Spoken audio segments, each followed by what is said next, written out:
Vous êtes-vous déjà demandé pourquoi utilise-t-on des fuseaux horaires? D'où viennent-ils? Sur quoi reposent-ils?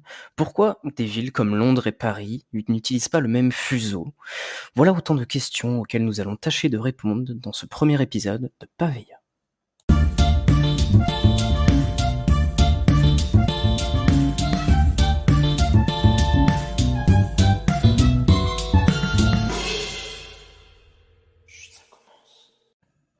Jadis, pour déterminer l'heure, on utilisait des cadrans solaires. On trouve des traces de cadrans solaires jusque 300 avant Jésus-Christ. Cet outil permettait à quiconque qui avait un brin de soleil de connaître l'heure. Cependant, cela occasionnait des disparités sur certains territoires. Ainsi, au XIXe siècle, si un cadran de Paris indiquait midi, un autre à Nice pouvait indiquer midi 19, tandis qu'un autre à Brest indiquait seulement 11h42. À l'heure de l'industrialisation, du développement des chemins de fer et du commerce, une uniformisation du système horaire semblait s'imposer. La première tentative d'uniformisation nous vient de l'Angleterre du XVIIe siècle. À Greenwich, près de Londres, fut construit un observatoire qui établit ce que l'on appellera par la suite le temps moyen de Greenwich, abrégé en GMT. Celui-ci correspond au temps moyen solaire, au méridien de la ville de Greenwich. Un méridien est un cercle imaginaire allant d'un pôle à l'autre, et sur un planisphère, un méridien est une ligne qui va du nord au sud. À partir du méridien de Greenwich, on a découpé la Terre en 24 parties égales.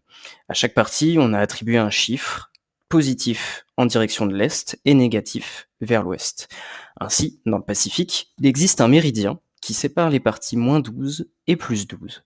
Si l'on franchit cette ligne vers l'Est, on avance d'un jour, tandis que si l'on emprunte vers l'Ouest, on recule d'un jour.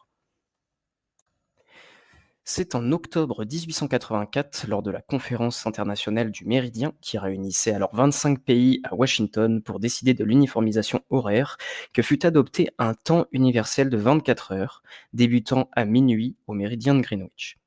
Ce modèle horaire, qui correspond au temps solaire moyen au méridien de Greenwich, fut utilisé jusqu'en 1972. À cette date, il fut remplacé par le temps universel coordonné, abrégé en UTC, qui est toujours utilisé à ce jour.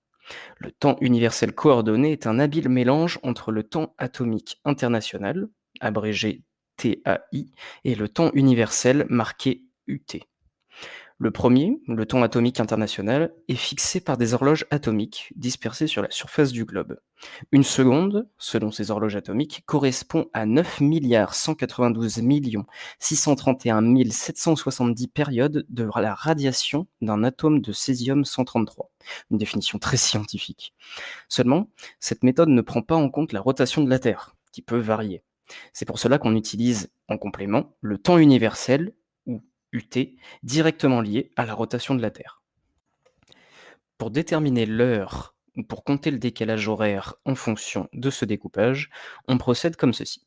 On prend l'heure universelle coordonnée, donc notée UTC, à laquelle on ajoute le numéro du fuseau de la ville ou de la région souhaitée. Ainsi, pour calculer la différence horaire entre Washington DC et Londres, on prend l'heure de Londres, au méridien de Greenwich, à laquelle on soustrait 5, qui correspond au numéro du fuseau sur lequel se trouve la capitale américaine, et on obtient donc une différence de 5 heures. Il est intéressant de remarquer que malgré le fait que Paris se trouve sur le méridien de Greenwich, la capitale française possède avec Londres 1 heure de décalage horaire. Cela est une conséquence de la Seconde Guerre mondiale et de l'occupation allemande, puisque lorsque l'armée nazie occupa Paris, elle y imposa son créneau horaire, supérieur d'1 heure à celui de Londres et de Paris de l'époque. Pour se faire bien voir de l'Allemagne, l'Espagne franquiste se plia également à ce fuseau horaire, et cet élément, non négligeable, ne fut pas corrigé par la suite. Malgré ce découpage basé sur le méridien de Greenwich, certaines applications pratiques ont dû être mises en place. Alors que l'on découpait le planisphère en 24 parties égales à la fin du XIXe siècle, il y a, à ce jour, en pratique, 37 fuseaux horaires toute l'année et 43 en prenant en compte les changements d'heure. Par exemple, l'Australie, quand on passe de l'heure d'été, passe de 3 fuseaux horaires utilisés habituellement à 5, car l'État australien, un État fédéral, a laissé à ses États fédérés le choix du fuseau sur lequel ils souhaitaient être. De plus, le décalage n'est pas toujours d'1 heure exacte. Certains fuseaux, comme l'Iran ou le Sri Lanka, ont un décalage à une demi-heure près, avec respectivement UTC plus 3h30 pour l'Iran et UTC plus 5h30 pour le Sri Lanka. Pour le petit détail technique, il est intéressant de souligner que le temps universel coordonné, noté UTC, a parfois besoin d'un ajout ou d'une soustraction de secondes par rapport au temps atomique international. Ainsi, depuis 2006, on a ajouté à l'UTC 5 secondes. Entre le temps universel coordonné et le temps atomique international existe donc à ce jour 37 secondes de différence. Pour conclure sur une note légère, on peut évoquer le cas original des îles Samoa qui ont perdu un jour en 2011. En effet, cet archipel situé sur le méridien qui fait la jonction entre les fuseaux +12 et -12 dans l'océan Pacifique a décidé, pour des raisons économiques et commerciales avec la Chine et l'Australie notamment, de passer de l'autre côté du méridien, reculant ainsi d'un jour. L'archipel avait déjà eu recours à ce processus en 1894 en fêtant 2 fois le 4 juillet, jour de fête d'indépendance des États-Unis, principal partenaire commercial de l'époque. Voilà qui conclut notre premier épisode de Pavea sur les fuseaux horaires, qui est un sujet intéressant.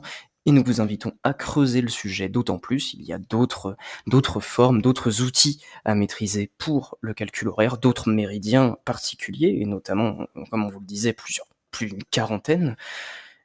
Et nous vous invitons également à nous faire vos retours sur quelle que soit la plateforme sur laquelle vous écoutez ceci, et aussi à venir nous suivre sur notre compte Instagram pour être tenu au courant des futures sorties d'épisodes. On se dit à la semaine prochaine pour un nouvel épisode, et surtout pour que la culture vive.